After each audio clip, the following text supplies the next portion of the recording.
ഇന്നത്തെ നമ്മുടെ റെസിപ്പി വളരെ സിമ്പിളായിട്ട് ഉണ്ടാക്കാൻ പറ്റുന്ന ഒരു ഈസി ടേസ്റ്റി ഒരു സ്വീറ്റ് ആയിട്ടാണ് കേട്ടോ. ബ്രെഡ് വെച്ചിട്ട് ചെയ്യാൻ പറ്റുന്ന നല്ലൊരു അടിപൊളി ഡെസേർട്ട് ആയിട്ടാണ്. ഒരു ബ്രെഡ് കുൽഫി ടേസ്റ്റിലാണ് കേട്ടോ ഏകദേശം വരുന്നത്. അപ്പോൾ നിങ്ങൾക്ക് ഇഷ്ടമാകുമെന്ന് തന്നെ വിചാരിക്കുന്നു. വീഡിയോ കണ്ടുകൊണ്ടിരിക്കുന്ന സമയത്ത് ഇഷ്ടപ്പെട്ടിട്ടുണ്ടെങ്കിൽ ആ ഒരു ലൈക്ക് ബട്ടൺ ഒന്ന് പ്രസ് ചെയ്യേണ്ട കാര്യം മറക്കരുത്. അപ്പോൾ ഇതെങ്ങനെയാണ് ചെയ്യാമെന്നുള്ളത് കണ്ടു നോക്കിയാലോ. അപ്പോൾ ആദ്യം ഇതിലേക്കായിട്ടൊരു 3 പീസ് ബ്രെഡാണ് എടുത്തിട്ടുള്ളത്. ആദ്യം ഇതിൻ്റെ സൈഡ് ഒന്ന് കളഞ്ഞെടുക്കുക. 4 സൈഡും കളഞ്ഞിട്ട് ഇതുപോലെ എടുത്തിട്ടുണ്ട്. ഇനി നമുക്കിതൊരു മിക്സിയുടെ ജാറിലേക്ക് ഇതുപോലെ കൈ വെച്ചിട്ട് ചെറുതായിട്ടൊന്ന് മുറിച്ചിട്ട് കൊടുക്കാം. ഒന്ന് പൊടിച്ചെടുക്കാൻ വേണ്ടിയിട്ടാണ്. ബ്രെഡ് മുഴുവനായിട്ടും ജാറിലേക്ക് ഇട്ട് കൊടുത്തിട്ടുണ്ട്. അതിൻ്റെ കൂടെ തന്നെ കുറച്ച് കാഷ്യൂ എടുത്തിട്ടുണ്ട് കേട്ടോ. ഒരു 5-6 കാഷ്യൂ ഉണ്ടെങ്കിൽ ഇട്ട് കൊടുക്കാം. അതിൻ്റെ കൂടെ തന്നെ ഒരു 8-10 ബദാമും കൂടെ ചേർത്ത് കൊടുക്കുന്നുണ്ട്. എന്നിട്ട് ഇതെല്ലാം കൂടെ ചേർത്തിട്ട് ഒന്ന് പൊടിച്ചെടുത്തിട്ട് വരാം. അപ്പോൾ മിക്സിയിൽ ജസ്റ്റ് ഒന്ന് നിർത്തി കറക്കിയെടുത്താൽ മതിയാകും. അപ്പോൾ ഈ ഒരു രീതിയിലായിരിക്കും കേട്ടോ പൊടിഞ്ഞ് കിട്ടുക. ചെറിയ ബദാമിൻ്റെയും കാഷ്യൂവിൻ്റെ ഒക്കെ ചെറിയ ചെറിയ തരികളുണ്ടാവും, അത് കുഴപ്പമില്ല. അപ്പോൾ ഇതൊരു സൈഡിലേക്ക് മാറ്റി വെക്കാം. ഇനി ഒരു പാനിലേക്ക് 3 കപ്പ് പാലാണ് കേട്ടോ ചേർത്ത് കൊടുക്കുന്നത്. നല്ല കട്ടിയുള്ള ഫ്രഷ് മിൽക്കാണ് എടുത്തിട്ടുള്ളത്. 3 കപ്പ് എന്ന് പറയുമ്പോൾ 750 ml ആണ് വരിക. ഇനി ഈ പാല് ഒരു മീഡിയം ടു ഹൈ ഫ്ലെയിമിൽ ഇട്ട് നന്നായിട്ടൊന്ന് തിളപ്പിച്ച് ചൂടാക്കി എടുക്കണം. അങ്ങനെ അത്യാവശ്യം തിളച്ച് വന്നതിന് ശേഷം ഒരു 3-4 മിനിറ്റും കൂടെ ഒന്ന് ചെറിയ തീയിലിട്ടിട്ട് നല്ലോണം ഒന്ന് മിക്സ് ചെയ്തിട്ട് കുറച്ചുകൂടെ ഒന്ന് വറ്റിച്ചെടുക്കണം കേട്ടോ. ഇതിൽ നിന്നൊരു കുറഞ്ഞൊരംശം ഒന്ന് വറ്റിക്കോട്ടെ. അപ്പോൾ കുറച്ചുകൂടി ടേസ്റ്റ് കിട്ടിക്കോളും പാലിൻ്റെ മിക്സിന്. അപ്പോൾ ഇളക്കി കൊടുക്കേണ്ട കാര്യം മറന്നു പോകരുത്. കാരണം പാല് മാത്രമല്ലേ ഉള്ളൂ, വെള്ളമില്ലല്ലോ. അപ്പോൾ അതുകൊണ്ട് തന്നെ അടിയിൽ പിടിക്കാൻ ചാൻസ് ഉണ്ട്. അപ്പോൾ അത് നോക്കിയിട്ട് അടിയിൽ പിടിക്കാതെ കുറച്ചൊന്ന് വറ്റിച്ചെടുക്കാം. ഈ ഒരു രീതിയിൽ മതിയാകും. ഈ സമയത്ത് ഇനി ഇതിലേക്കുള്ള മധുരമൊക്കെ ഒന്ന് ചേർത്ത് കൊടുക്കുക. അപ്പോൾ അതൊരു 1/2 കപ്പ് പഞ്ചസാര ചേർത്ത് കൊടുക്കുന്നുണ്ട്. അതിൻ്റെ കൂടെ തന്നെ ഞാനൊരു 2 ടേബിൾ സ്പൂൺ കണ്ടൻസ്ഡ് മിൽക്ക് കൂടെ ഒഴിച്ചു കൊടുക്കുന്നുണ്ട് കേട്ടോ. അപ്പം ഈ ഒരു കണ്ടൻസ്ഡ് മിൽക്ക് ഇല്ലെങ്കിൽ ഒരു ഇത്തിരി കൂടെ പഞ്ചസാര കൂടുതൽ എടുത്താൽ മതിയാകും.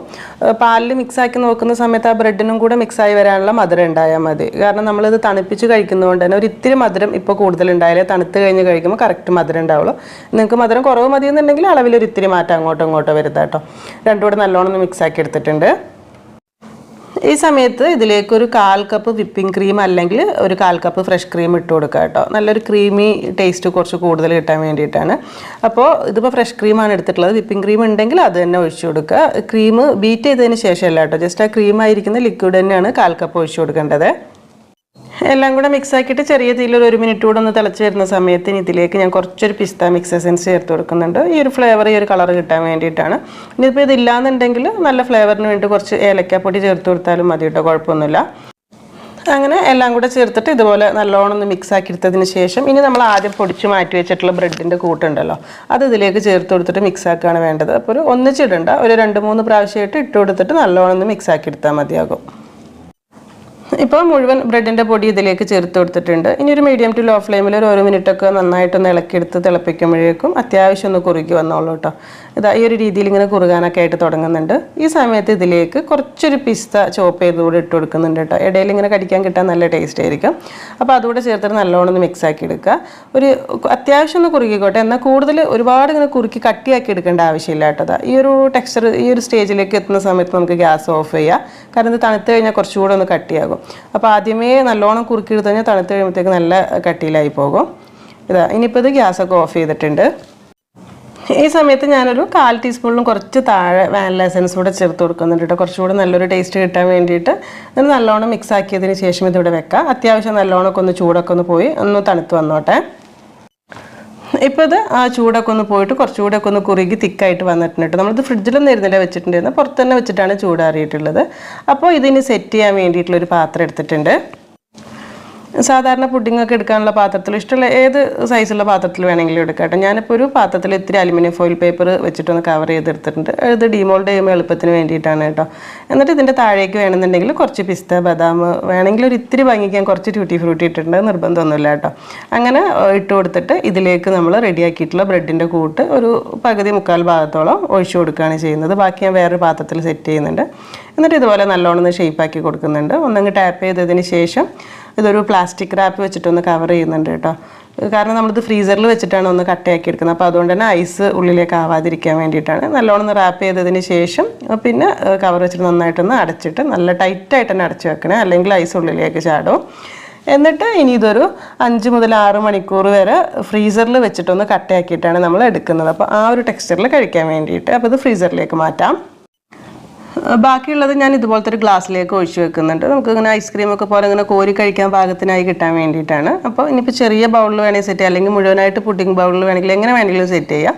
ഇതും ഇതുപോലെ തന്നെ നല്ലോണം പ്ലാസ്റ്റിക് റാപ്പൊക്കെ വെച്ച് ഒരു ഫോയിൽ പേപ്പറും കൂടെ വെച്ച് നല്ലോണം കവർ ചെയ്തെടുക്കുന്നുണ്ട്, ഫ്രീസറിൽ വെക്കുന്നതുകൊണ്ട് തന്നെ. അപ്പോൾ അങ്ങനെ ഇത് രണ്ടും ഞാനിപ്പോൾ ഫ്രീസറിലേക്ക് മാറ്റിയാണ്. ഒരു 6 മണിക്കൂറൊക്കെ കഴിഞ്ഞിട്ട് എടുക്കാം.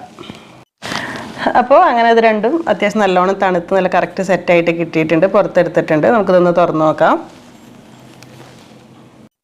ഇത് ഞാനൊരു പ്ലാസ്റ്റിക് ബൗളിലേക്ക് ഒരു ഫോയിൽ പേപ്പർ ഇങ്ങനെ വിരിച്ചിട്ട് അതിൻ്റെ ഉള്ളിലേക്കായിരുന്നു ഒഴിച്ചിട്ടുള്ളത്, ഇങ്ങനെ എളുപ്പത്തിൽ എടുക്കാൻ വേണ്ടിയിട്ട്. അപ്പോൾ നമുക്ക് ഇങ്ങനെ തിരിച്ച് കമിഴ്ത്തി എടുക്കാനൊക്കെ കുറച്ചുകൂടി എളുപ്പമായിരിക്കും, ബുദ്ധിമുട്ടൊന്നും ഇല്ലാതെ. അപ്പോൾ അതിന് വേണ്ടിയിട്ട് മാത്രം.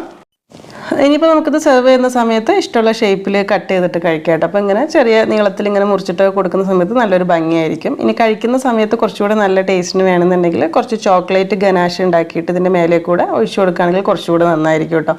അപ്പോൾ ഇങ്ങനെ മുറിച്ചിങ്ങനെ കോരി കഴിക്കുന്ന സമയത്ത് നല്ല തണുപ്പോട് കൂടെ കഴിക്കുമ്പോൾ ഒരു സ്പെഷ്യൽ ഒരു കുൽഫിയുടെ ഒക്കെ ഒരു ഏകദേശം ടേസ്റ്റ് ബ്രെഡിൻ്റെ രുചി തന്നെയാണ്, എന്നാലും വീട്ടിലുണ്ടാക്കാൻ പറ്റുന്ന നല്ലൊരു ഐറ്റം. അത്രയേ ഉള്ളൂ.